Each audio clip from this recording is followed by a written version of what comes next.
sino de una historia que tiene que ver con el futuro. Así que bienvenido a un nuevo capítulo de Biblia Fácil. Hoy hablaremos sobre el remanente fiel a Dios en medio de la mayor crisis sobre la humanidad. Abre tu Biblia, en Daniel capítulo 3 será nuestro tema de estudio. Y una vez más, quiero decirte bienvenido a este fascinante estudio de la Biblia. Esta Biblia Fácil en esa temporada, Historias de la Profecía. Bienvenidos amigos, vamos a nuestro estudio de hoy, que sin duda nos va a faltar tiempo para poder estudiarlo de manera detallada, mas vamos a pedir la dirección de Dios para abrir su palabra. Oramos. Querido Dios, estamos agradecidos porque a través de la Biblia obtenemos luz para nuestro camino. Es a través de ella que podemos encontrar la verdad, podemos soñar y visualizar el futuro a tu lado. Nuestra vida hoy colocamos en tus manos para ser guiados por ti y que tu Santo Espíritu pueda colocar la verdad de tu palabra en nuestro corazón. En el nombre de Jesús oramos. Amén. Amén. Nuestro tema de hoy tiene que ver con una historia que aconteció en Babilonia. El título de nuestra historia es De rodillas ante Babilonia. Nabucodonosor tuvo un sueño, una estatua, que al final una piedra no cortada con mano de hombre cayó sobre los pies y destruyó la estatua. Daniel interpretó ese sueño, que esa estatua representaba la historia de la humanidad.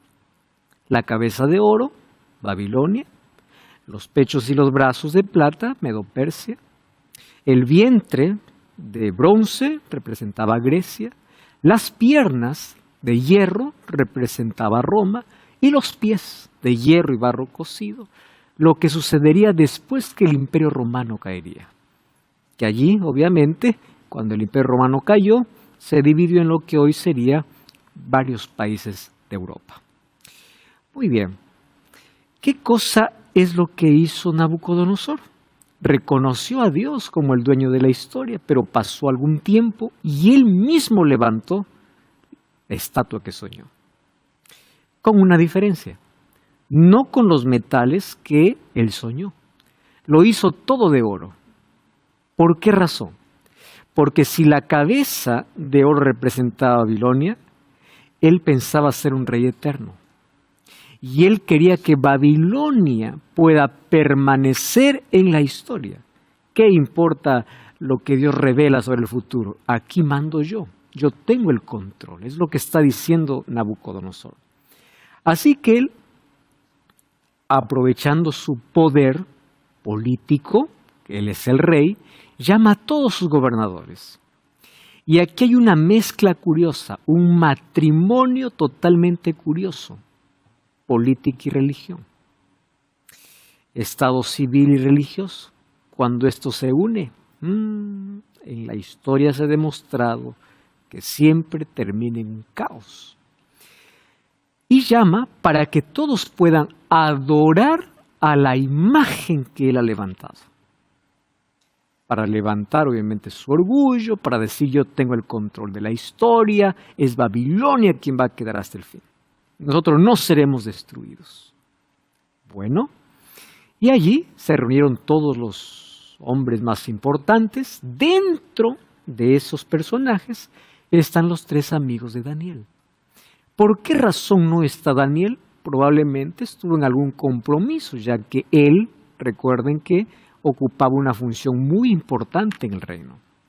Pero se trata de los tres amigos de Daniel que estaban y fueron convocados y estaban en esa reunión. Al son de la música todos tenían que arrodillarse. Y todos se arrodillaron, menos tres. Los tres quedaron en pie. Algunos que vieron esa actitud fueron y avisaron a Nabucodonosor. Nabucodonosor lo que hace es llamar a estos tres que han desobedecido y les da otra oportunidad. Capítulo 3, versículo 16 dice: Sadrac, Mesac y Abednego, ustedes no han adorado, no se han postrado ante la estatua. Yo les voy a pedir que la próxima vez que escuchen el sonido de los instrumentos, ustedes se arrodillen. La respuesta de estos tres es sorprendente. Ahí está Daniel 3, 16 al 18. Sadrac, Mesac y Abednego respondieron al rey Nabucodonosor diciendo: no es necesario que te respondamos sobre este asunto. En otras palabras, aunque nos des 1000 oportunidades, no vamos a hacer eso. No pierdas tiempo en eso. Porque nosotros tenemos una decisión. Lo hemos hecho de manera consciente, ¿correcto? No pienses de que estamos en contra de ti, simplemente esto es cuestión de fe, de principios. Entonces, en la crisis la fe se revela. En la crisis sabemos a quién servimos. Si es una crisis por causa de nuestra fe, nosotros vamos a morir, si es posible, sirviendo a Dios. Por favor, no es necesario que respondamos sobre este asunto. Nuestro Dios a quien servimos puede librarnos del horno de fuego, porque resulta que la orden de Nabucodonosor era: aquel que no adore la estatua será echado a un horno de fuego. Ellos sabían la consecuencia, sabían la sentencia. Y aún así, dice, nuestro Dios puede librarnos de tu mano, oh rey. Pero si no lo hace, esto es fe. Yo confío en la soberanía de Dios. ¿Dios puede librarme del horno? Puede. Pero si no lo hace, yo sigo siendo fiel. Porque mi fidelidad a Dios no depende de los milagros que Dios haga. Y si no, sepas, oh rey, que no serviremos a tus dioses, tampoco adoraremos la estatua que he levantado. Cuando una ley va en contra de los principios que Dios estableció, es mejor obedecer a Dios antes que a los hombres, dice Hechos 5:29. Vamos a poner las cosas aquí en orden. Primer asunto, otra vez. ¿Cuál era el problema? La ley de Dios. No se olviden, el diablo no está enfurecido con todo el mundo. Está enfurecido con aquel que es leal a Dios. En Daniel capítulo 6 vimos que a Daniel se le acusó. ¿Por qué? Por guardar la ley de Dios. Entonces, ¿cuál era el mandamiento que por esa causa Daniel fue echado al foso de los leones? El primero: no tendrás otros dioses delante de mí. Y aquí, ¿cuál es el mandamiento en discusión? El segundo: no te harás imágenes. Aquí hay una imagen. Yo no me voy a postrar ante esa imagen. Si ustedes se dan cuenta, la batalla, el conflicto en este mundo tiene que ver con adoración. ¿Quién es adorado? ¿Ante quién me postro? ¿Cómo rindo culto? La lucha es adoración. Satanás quiere ser adorado. Al propio Jesús, ¿qué cosa le dijo? Si postrado me adorares, todo esto te doy. Él se cree dueño de todo y Él quiere la adoración. Muy bien, Él quiere la adoración. Y para que Satanás reciba adoración, Él quiere quitar la ley de Dios, porque la ley de Dios me lleva a ¿quién? A adorar de manera correcta solamente a Dios. Por eso es que hay una furia contra la ley. Entonces, en el capítulo 6 está el primer mandamiento. En el capítulo 3 está el segundo mandamiento. Bueno, ahí está el problema, pero la decisión de ellos es importante, eso es fidelidad. Mira, rey, Dios puede librarnos, pero si no lo hace, no hay problema. Porque mi fe y mi fidelidad a Dios no depende de las circunstancias. Ahora les hago la pregunta: ¿Dios los libró del horno de fuego? No, no los libró. Ellos entraron al horno. Imagínense qué tipo de fe. Una cosa es decir, otra cosa es estar allí. Muy bien, ahora sí vamos a entrar al horno. Muy bien, Dios aparece. Dios no aparece. Dios parece que está en silencio, parece que no actúa. Pero cuando entraron al horno de fuego, el fuego no los tocó. Ni un pelo de su cabeza, ni un cabello de su cabeza se quemó. ¿Qué cosa es lo que sucedió cuando ellos entraron? Nabucodonosor se queda sorprendido y dice, ¿cuántos echaron al horno? 3, pero yo veo 4. Y el cuarto es semejante al Hijo de los dioses. ¿Quién estaba con esos 3 muchachos? Jesús. A veces Dios no nos evita del horno. Hay personas que dicen, pastor, por causa de Dios he perdido mi trabajo. No pudo hacer milagro, pudo, pero no quiso. Pero Dios te acompaña en el horno. Pastor, Dios no quitó esta enfermedad, pero Dios te acompaña en la enfermedad. Dios está con nosotros justamente allí. Por eso no hay que desesperarnos ante el silencio. Parece que Dios no hace nada. Parece. Dios aparece con ellos dentro del horno. A veces Dios permite el horno, pero Dios nos acompaña en el horno. Y ahí está con ellos. Ahora, ¿ustedes creen que Nabucodonosor con esa sentencia, él estaba apenas amenazando? No. Ustedes saben que a Nabucodonosor le gustaba asar a las personas. Abran su Biblia. Miren lo que dice el libro de Jeremías capítulo 29, versículo 22. Jeremías 29, 22. Por eso la ira de Nabucodonosor creció tanto cuando ellos no se postraron ante su imagen, que dice que mandó a calentar el horno 7 veces más. ¿Por qué razón? Jeremías 29, 22. Todos los transportados de Judá que están en Babilonia harán de ellos una maldición, dice. Póngate Jehová como a Sedequías y como a Acab, a quien asó al fuego el rey de Babilonia. Los asaba en el fuego. Esa era la sentencia. Pero ellos dijeron, si vamos a ser asados, que seamos asados en el fuego, pero nuestra fidelidad y nuestra fe es inquebrantable. ¿Qué tipo de fe? No doblegarse ante las propuestas y oportunidades por seguir a los principios establecidos por Dios. Nabucodonosor se sorprende. Hay 4 dentro del horno de fuego. Es Cristo quien nos acompaña allí dentro. Muy bien. Esto es una historia que ocurrió en el siglo VI, antes de Cristo. Pero esa historia tiene que ver con una profecía que se va a cumplir en el tiempo del fin. En el libro de Apocalipsis capítulo 14 hay un llamado de 3 ángeles que representa al pueblo de Dios proclamando ese mensaje en el tiempo del fin. Y ese mensaje dice, teman a Dios y denle gloria a Dios, la hora de su juicio ha llegado. Adoren a aquel que hizo el cielo, la tierra, el mar y las fuentes de las aguas. Otra vez les dije que este hace referencia a un mandamiento, ¿correcto? La adoración verdadera. Adoración, adoren. ¿Por qué este texto es importante?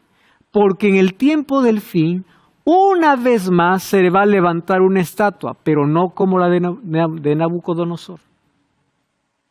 ¿Qué tipo de estatua? Vamos a ver hoy. Apocalipsis 13:15 dice, se le permitió infundir aliento a la imagen de la bestia, para que la imagen hablase e hiciese matar a todo aquel que no le adorase. Esta profecía aún no se ha cumplido. Ya no habrá una estatua como la que levantó Nabucodonosor, pero habrá un poder que obligará a la humanidad a adorar no a Dios. Y esa adoración va a ser en contra de la ley de Dios, porque siempre el pueblo de Dios, si tuvo conflicto, fue por ser fiel a la ley de Dios. Siempre. ¿Cómo es que esto va a suceder? Apocalipsis 13:15 dice que habrá un poder que hará matar a todo aquel que no le adorase. Es como la estatua igual de Nabucodonosor, solo que ahora en otro contexto. Daniel 7:17 me dice que bestia, recuerden que aquí dice a la imagen de la bestia. Bestia, Daniel 7 me dice que son reyes, reinos. O sea, en profecía, cada vez que encontramos bestia, hace referencia a un poder, un reino. Daniel 7:17 dice, estas 4 grandes bestias son 4 reyes que se levantarán en la tierra. Bestia significa reinos, poderes. Entonces, cuando dice que habrá una bestia en el tiempo del fin que obligará a adorar, no está hablando de una bestia literal, está hablando de un poder. ¿Correcto? Un poder político, religioso. La misma historia de Daniel capítulo 3. Esas 4 bestias, obviamente, según Daniel, representan Babilonia, Medo-Persia, Grecia y Roma. Solo que la bestia que aparece en el capítulo 13 de Apocalipsis, donde está el texto que leímos, tiene un parecido de estas 4 bestias. Tiene un poquito de león, un poquito de leopardo, un poquito de oso, un poquito de la bestia terrible. ¿Por qué? Significa que ese poder copia el sistema de ellos, el orgullo, la idolatría, la falsa adoración. Por eso es que se parece. Para entender mejor esta bestia, vamos a Apocalipsis capítulo 3. ¿Qué sucederá? Abran sus Biblias. Mientras ustedes abren sus Biblias, yo voy a hablar aquí a las personas que están desde casa. Yo he explicado todo el libro de Apocalipsis en una temporada, Biblia Fácil Apocalipsis, capítulo por capítulo. Hoy voy a obviar algunos detalles, pero si quieres profundizar más tu estudio sobre eso, puedes buscar Biblia Fácil Apocalipsis. ¿Correcto? Vamos hoy a Apocalipsis capítulo 13 para ver quién es esta bestia o quién es este poder. Dice así, me paré sobre la arena del mar y vi de salir del mar una bestia que tenía ¿cuántas cabezas? 7 cabezas. ¿Cuántos cuernos? 10. ¿Saben de dónde parece eso? Recuerden que en la bestia, en las 4 veces de Daniel, la última bestia que representa a Roma tenía 10 cuernos. Acá hay un parecido, una semejanza. Sobre sus cuernos 10 diademas, sobre sus cabezas un nombre blasfemo. Y la bestia que viera semejante a un leopardo. Miren, el leopardo aparece en Daniel. ¿Que representa a quién? A Grecia. ¿Correcto? Muy bien. Los pies de oso. El oso aparece en Daniel. ¿Que representa a quién? A Medo-Persia. Su boca como de león. ¿El león representa a quién? A Babilonia. Ustedes se dan cuenta que es como una réplica de las 4 bestias de Daniel. 4 poderes que ahora se unen en un solo poder. Muy bien. Y el dragón le dio poder, trono y autoridad. ¿Quién es el dragón en la Biblia? Satanás. Satanás le da este poder. ¿Qué cosa le da? Poder, trono y gran autoridad. Vi una de sus cabezas como herida de muerte, pero su herida mortal fue sanada. Se maravilló toda la tierra en pos de la bestia. Adoraron al dragón que había dado autoridad a la bestia. Adoraron a la bestia diciendo, ¿quién como la bestia? También se le dio boca que hablaba grandes blasfemias y se le dio autoridad para actuar 42 meses. Y abrió su boca en blasfemias contra Dios, blasfemar su nombre de sus tabernáculos que moran en el cielo. Y se le permitió hacer guerra contra los santos y vencerlos. También se le dio autoridad sobre nación, tribu, lengua y pueblo. Y lo adoraron todos los moradores de la tierra, cuyos nombres no estaban escritos en el libro de la vida del Cordero que fue inmolado desde el principio del mundo. El que tiene oídos para oír, oiga. Versículo 15. Se le permitió infundir aliento a la imagen de la bestia para que la imagen hablase y hiciese matar a todo el que no la adorase. Y hacía que todos, pequeños, grandes, ricos, pobres, libres, esclavos, se les impusiese una marca en la mano derecha o en la frente y que ninguno pudiese comprar ni vender si no tuviese la marca o el nombre de la bestia o el número de su nombre. Aquí hay sabiduría. El que tiene entendimiento cuenta el número de la bestia, pues es número de hombre y su número es 666. La marca de la bestia lo veremos en el próximo capítulo, porque todo forma parte de la misma historia. ¿Quién es esta bestia? Correcto. Ya vimos que bestia es poder. Vamos a resumir lo que hemos leído, ¿está bien? Tiene las siguientes características esta bestia. Número 1, sube del mar. Número 2, recibe poder, trono y autoridad del dragón. Número 3, se torna un poder mundial, dice que todas las naciones se maravillan. Número 4, habla blasfemias. Número 5, reina por 42 meses proféticos. 42 meses equivale a 3 años y medio. 3 años y medio en profecía son 1260 días, porque cada año son 360 días. Pues vamos a ver qué representa esto. Sufre una herida mortal. Es un poder religioso porque recibe adoración.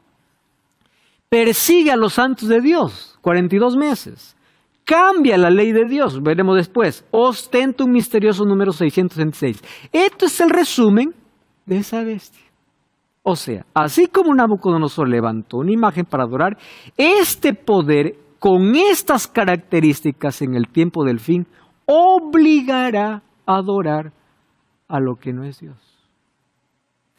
Por eso es que en el Nuevo Testamento, en Apocalipsis, aparece el remanente como aquel que guarda los mandamientos, porque ahí está en discusión la fidelidad. Porque habrá un poder, y este poder existe. Vamos a analizar quién es ese poder, pero no por mi capricho, ¿no? Vamos a ver qué dice la Biblia. Muy bien, sube del mar. ¿Qué significa agua en la Biblia? Apocalipsis 17:15 me dijo, las aguas que has visto donde se sienta la ramera, que vamos a ver eso después, son pueblos, muchedumbre, naciones y lenguas. Aguas que representa mucha gente. Quiere decir que este poder, ¿de dónde surge? De una nación muy poblada. ¿Correcto? Mucha gente, muchedumbre de gente. De allí surge ese poder. Perfecto. ¿Cuál es la segunda característica? Recibe poder, trono y autoridad del dragón, de Satanás. La bestia que viera semejante leopardo, como de oso, su boca de león, el dragón le dio poder, trono y grande autoridad. Si existió en la historia un poder, un imperio que tenía grande autoridad, desmenuzaba y despedazaba, era el imperio romano.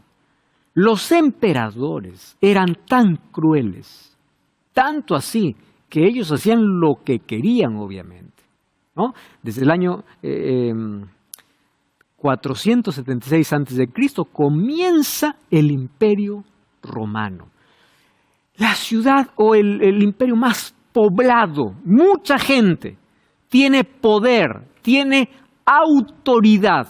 Muy bien, vamos a ver cómo se muestra esa autoridad. ¿Recuerdan ustedes que incluso fue Herodes quien dio la orden de matar a todos los niños de 2 años abajo? ¿Por qué motivo? Por un motivo religioso. ¿Cuál era? ¿Destruir a quién? A Jesús. ¿Correcto? Por ese motivo. Muy bien. ¿Qué sucede cuando la Roma imperial desaparece? Porque fue conquistada. 10 tribus bárbaras invaden el territorio. ¿En qué año? El imperio romano va desde el año 168 a.C., dije 476, y va hasta el año 476 después de Cristo. ¿Qué cosa sucede? Cuando el imperio romano cae, Rómulo Augusto, el último emperador, coloca su corona ante Odoacro, porque ha sido conquistada Roma. Desaparece el emperador de vista. Pero Roma continuó. Desapareció el emperador, pero ¿quién ocupó el lugar del emperador? El obispo. Con los mismos títulos. ¿Cómo se le llamaba al emperador?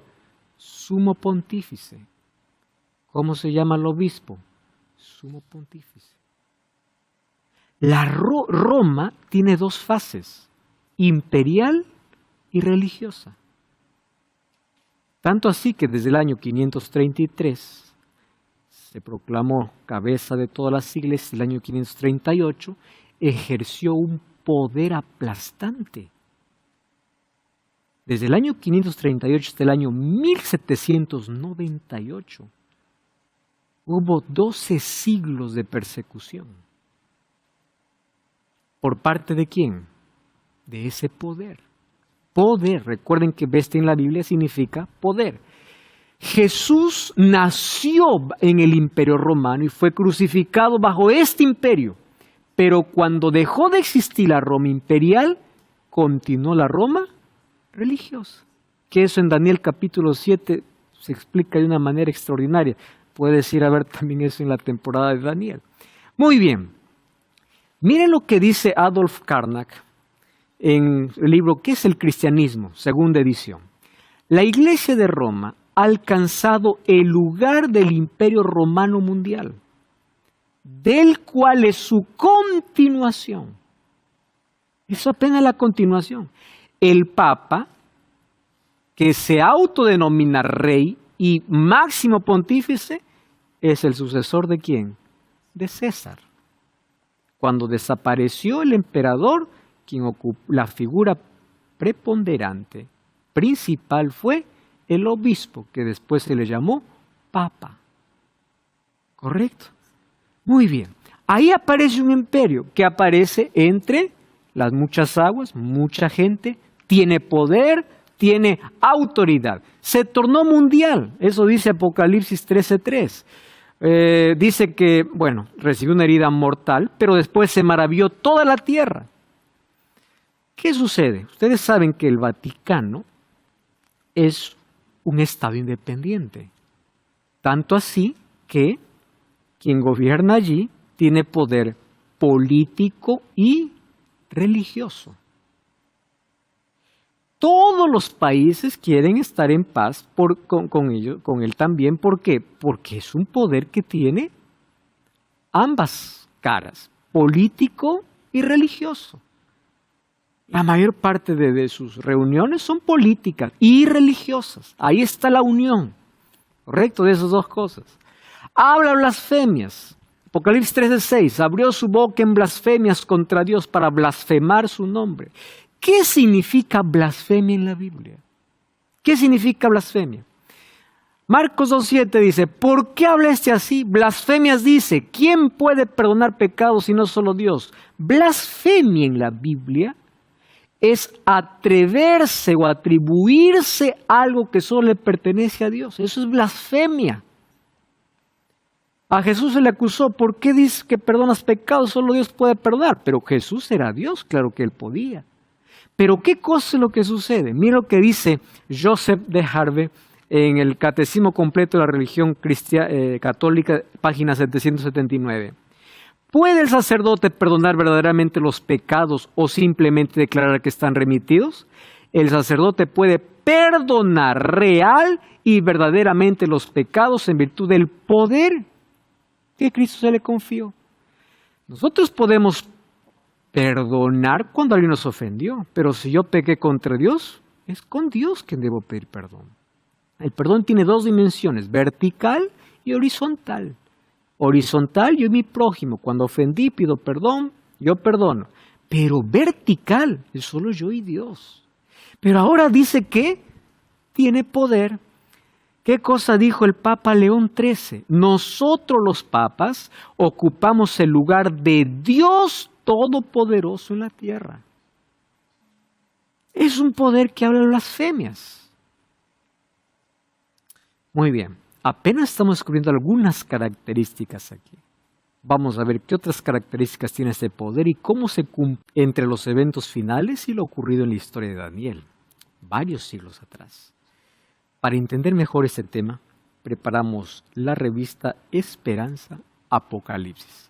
Aquí vas a entender mejor las profecías y los eventos finales. Puedes solicitarlo a través de nuestro WhatsApp, más 5512 98 100 14 60. Te recuerdo que es totalmente gratis, así que puedes solicitarlo ahora mismo. Más 5512 98 100 14 60. Es totalmente gratis. Continuamos aquí con nuestro estudio. En el tiempo del fin, un poder se levantará para obligar a la gente a ir en contra de la ley de Dios. En el libro de Daniel estuvieron dos mandamientos en disputa. el primer mandamiento y el segundo mandamiento. Y en el tiempo final, el mandamiento que estará en disputa será el cuarto mandamiento. Muy bien, eso lo veremos en la próxima lección. Y hasta hoy estamos viendo que las características de este poder narrado en la Biblia, que es un poder político-religioso, va de acuerdo a las características que Apocalipsis me dice y la historia lo confirma.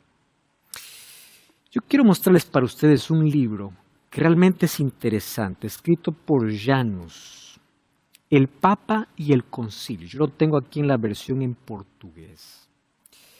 Fue traducido por Rui Barbosa, pero interesante que Janus es apenas un seudónimo, quien lo escribe es un teólogo e historiador católico alemán, Johann Joseph Ignaz.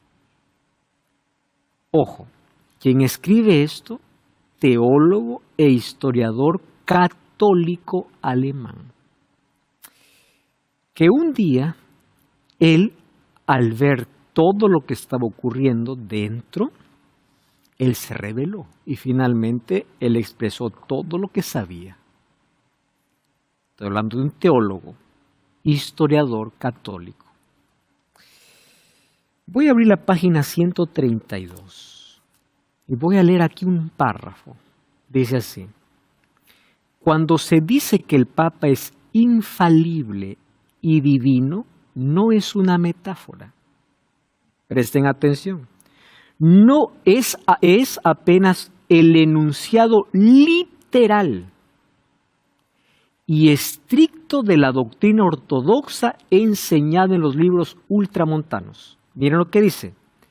El Papa es Jesús en la tierra. Y relativamente, en cuanto a autoridad, es Cristo para con Dios y su Padre. Blasfemia. Eso no es nada. Página 133.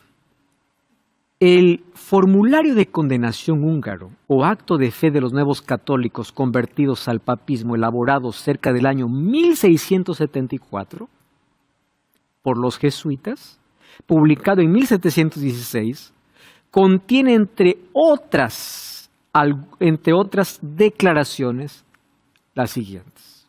1. Confesamos y creemos que el pontífice romano es el vicario de Jesús y que a su voluntad puede absolver a los hombres de pecado, preservarlos del infierno o enviarlos al infierno. Número 2.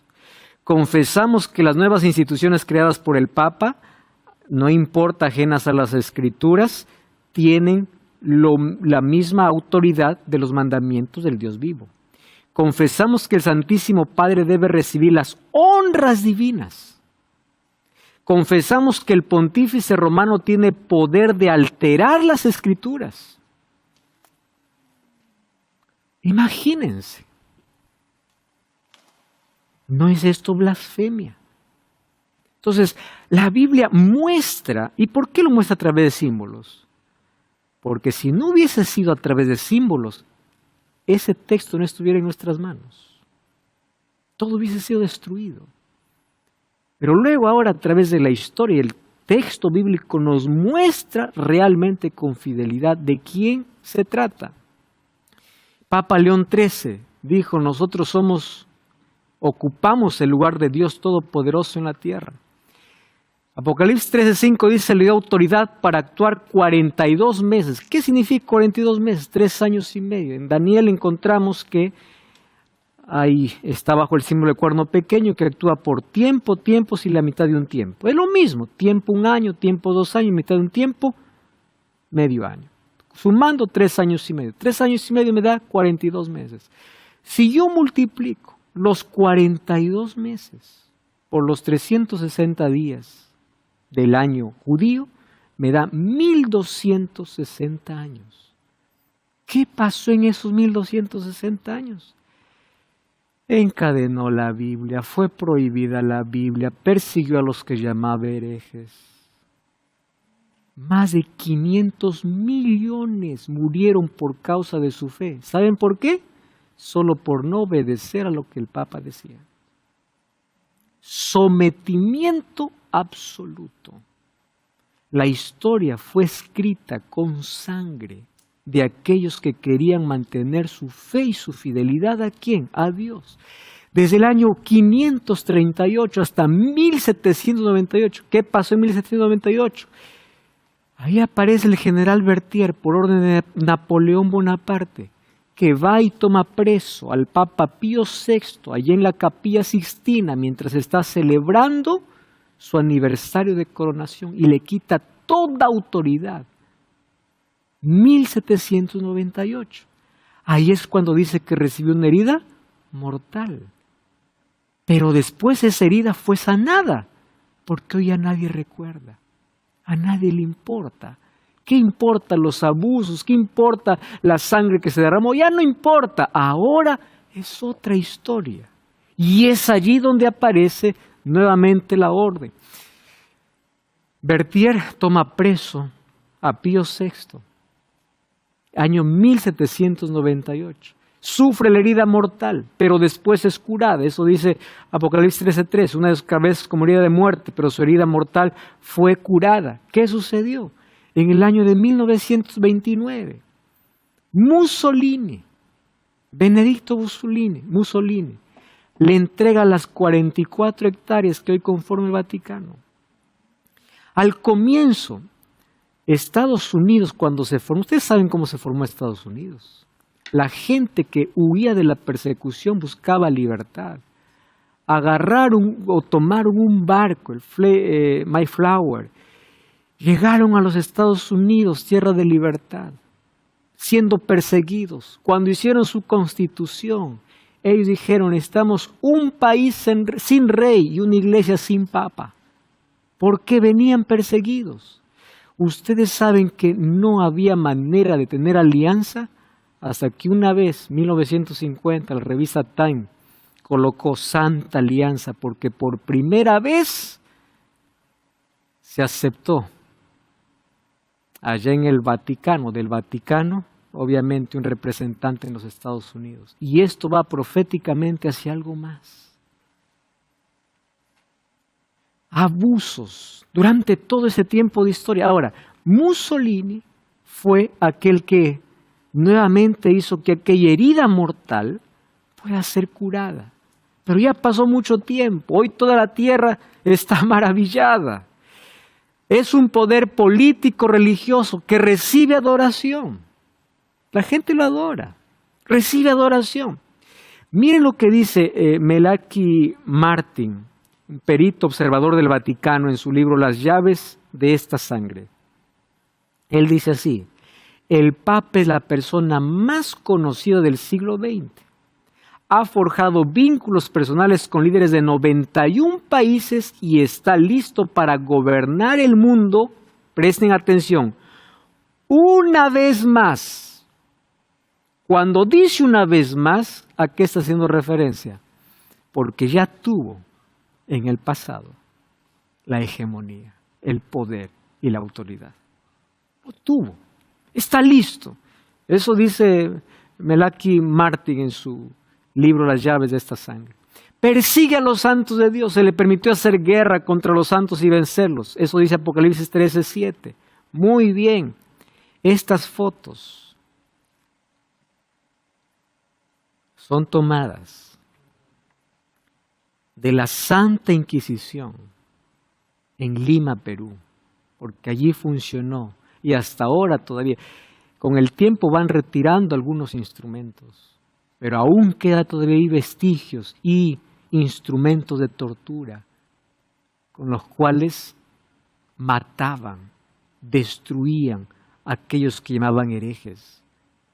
Los despellejaban, sacaban la piel, cortaban la lengua, sacaban los ojos, los descuartizaban. Los instrumentos de tortura. Era terrible por no someterse a la autoridad.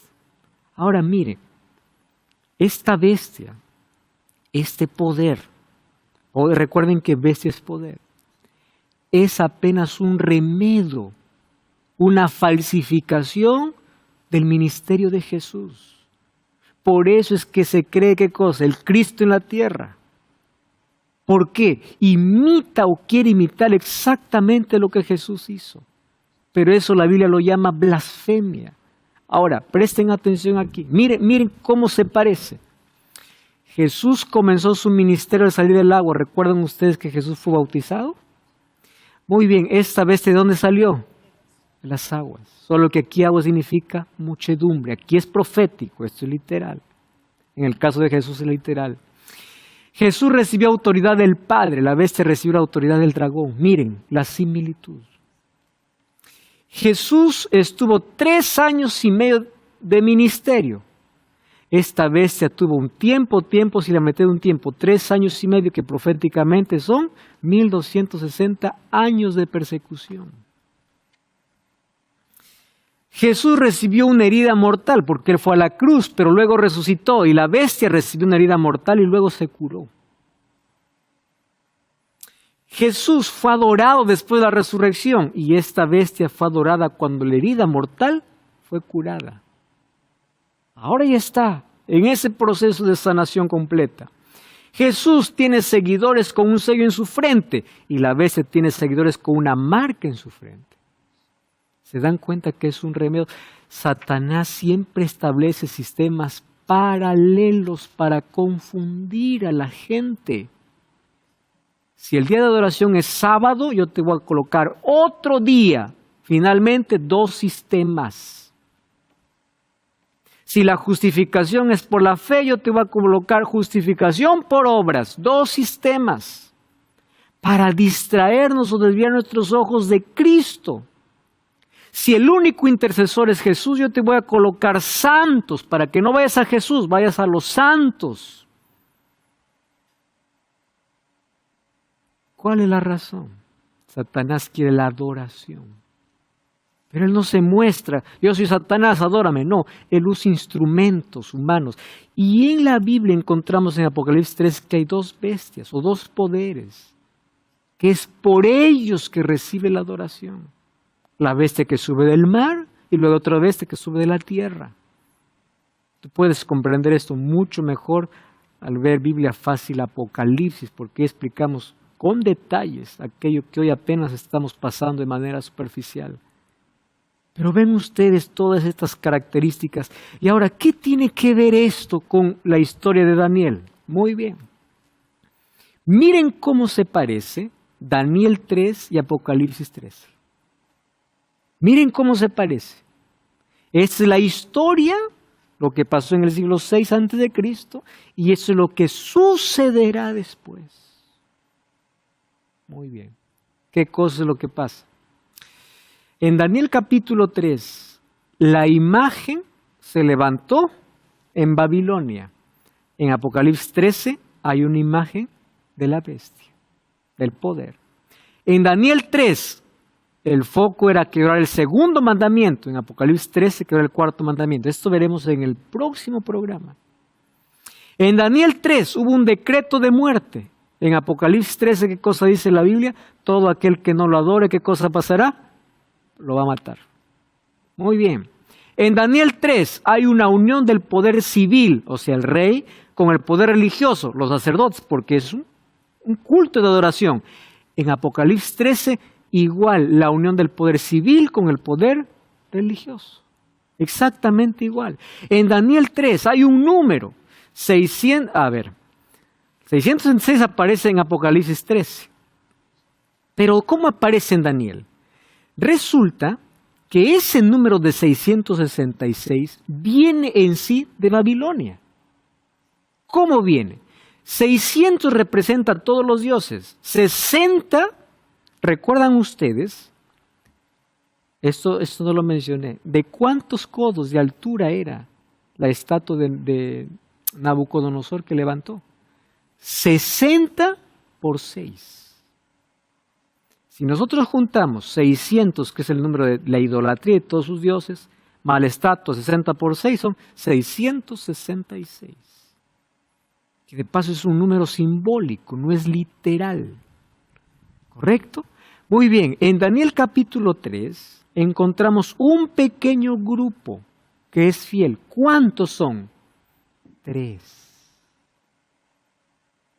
Ellos prefieren quedarse de pie y no importa la consecuencia asumirla antes que doblegarse. Y en Apocalipsis 13 también encontramos un remanente que obedece los mandamientos de Dios. Por eso es que en Apocalipsis el pueblo de Dios no es conocido por la música que canta, por la placa de la iglesia, es conocido por características. ¿Cuáles son las características? Apocalipsis 14:12. Aquí está la paciencia de los santos, los que guardan los mandamientos de Dios y tienen la fe de Jesús. El testimonio de Jesús. Características. ¿Por qué lo llama remanente? Porque siempre aquellos que fueron fieles no siguieron la mayoría.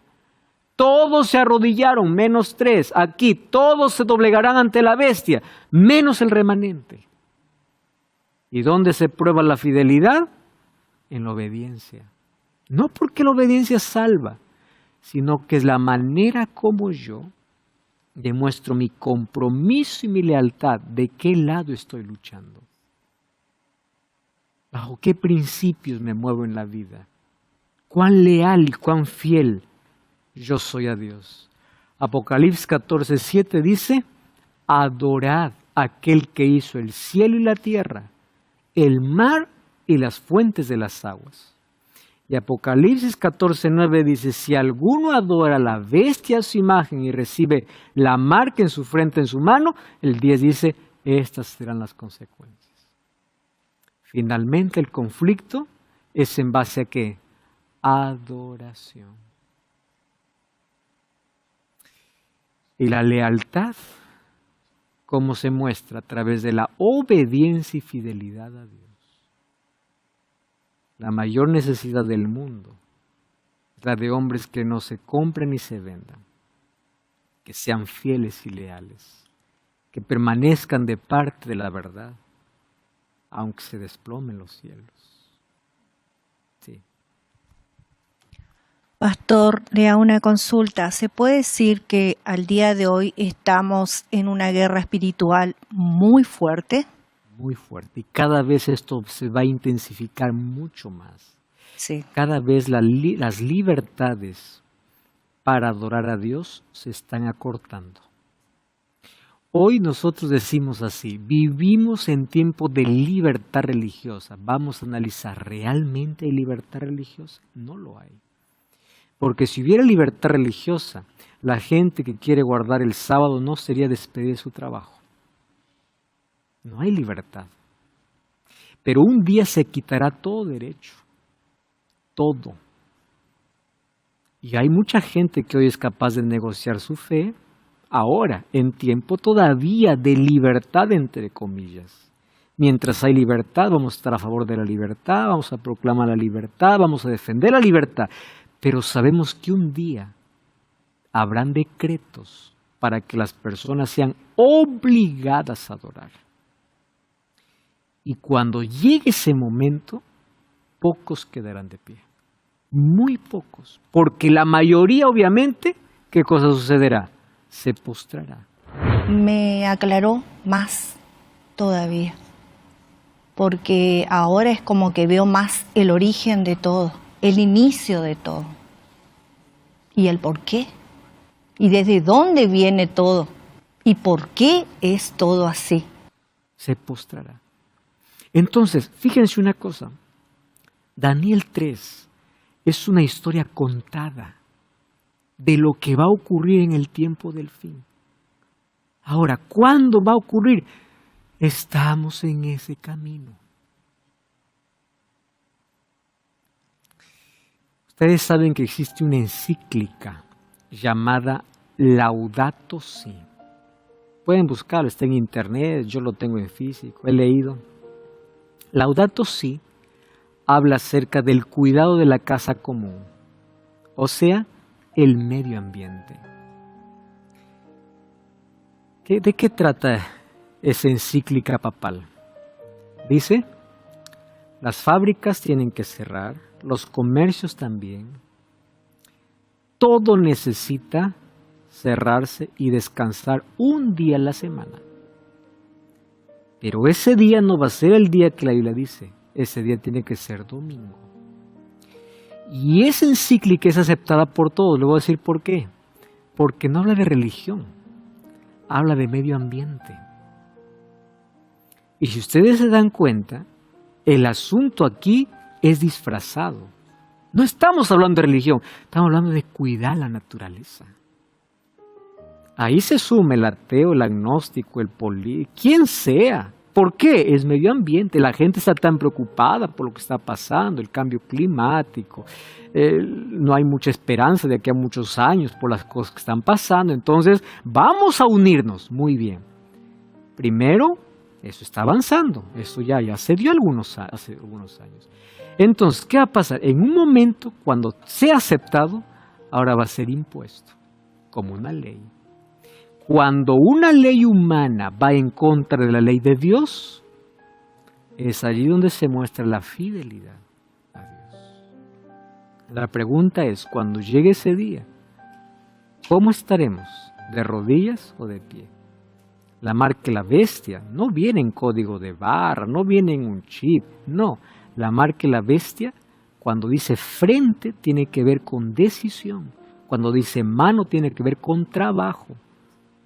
¿Habrá alguna manera de monitorear o de saber quién realmente se mantiene firme a los principios y quién no? Para que no pueda ni comprar ni vender y las amenazas continuarán. ¿Por qué? Y hay una evidencia en la historia. Ya vimos lo que pasó en 1260 años. Pero aquí hay esperanza. Dios entró al horno de fuego con sus hijos. Y en el tiempo del fin, los hijos de Dios también serán librados. Ya no será necesario más derramar sangre. ¿Por qué razón? Porque ahora ellos serán solo el testimonio de fidelidad. En el caso de los mártires, era porque su sangre era como semilla para los que van a creer. Pero en el tiempo del fin no será necesario. Por eso nunca tengas miedo ante la amenaza de alguien cuando tengas que ser fiel y elegir entre Dios y las cosas de esta vida. Elige a Dios. Él te acompaña. Estoy hablando para alguien que esté en el horno de fuego por causa de su fidelidad. Dios está contigo. Dios va a proveer. Sigue siendo fiel a Dios.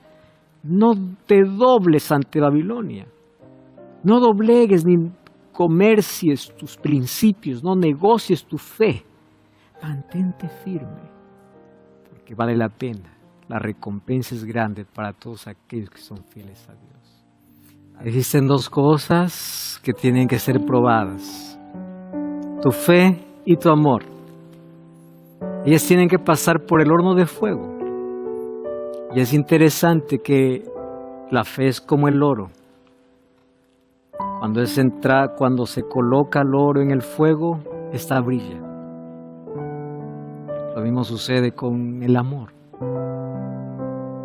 Que nuestra fe pueda brillar en los momentos más oscuros, en el calor más intenso, o en el horno de fuego al cual somos colocados. Yo sé de personas que hoy, por causa de su fe, sufren maltrato, abuso, son despedidos de casa, son despedidos del trabajo. Se mantienen de pie porque no negocian sus principios.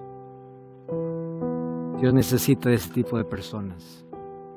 El cielo estará lleno de personas que por la gracia de Dios llegarán allí arrepentidas y con la obra completada en su vida, la obra de transformación.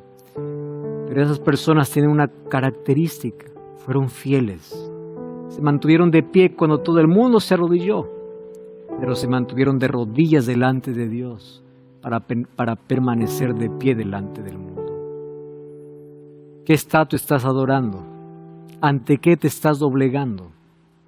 ¿Ante qué te estás inclinando? Adora a Dios. No negocies, no comercialices tus principios. Porque si ahora estamos así, imagínate cuando llegue el momento de extrema necesidad. Que nuestra fe brille, que nuestra fidelidad permanezca firme e inquebrantable.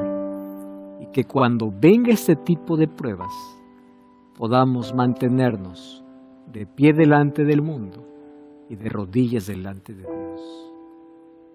Yo te invito para que tú permanezcas fiel a Dios a pesar de los hornos de fuego que Satanás ha levantado en esta vida. Ora conmigo. Gracias, Señor, por tu palabra. Enséñanos a ser fieles en lo poco, porque tú nos darás lo mucho en el reino de los cielos. Qué linda aquella promesa cuando tú abras tus brazos y digas: ven, buen siervo fiel, en lo poco fuiste fiel, en lo mucho te pondré. Ayúdanos a ser fieles a tus principios, a tu palabra, a tu ley, a permanecer firmes tomados de tu mano, sabiendo que tú nos guías. Danos tu bendición, tu espíritu, en el nombre de Jesús. Amén. Te invito a buscar una iglesia adventista el séptimo día para continuar comprendiendo el plan que Dios tiene para tu vida. Dios te bendiga. Nos encontramos en la próxima. Hasta la próxima.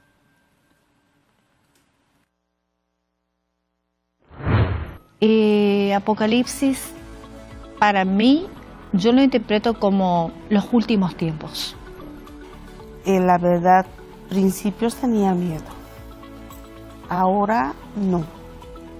Lo tomo como algo más esperanzador.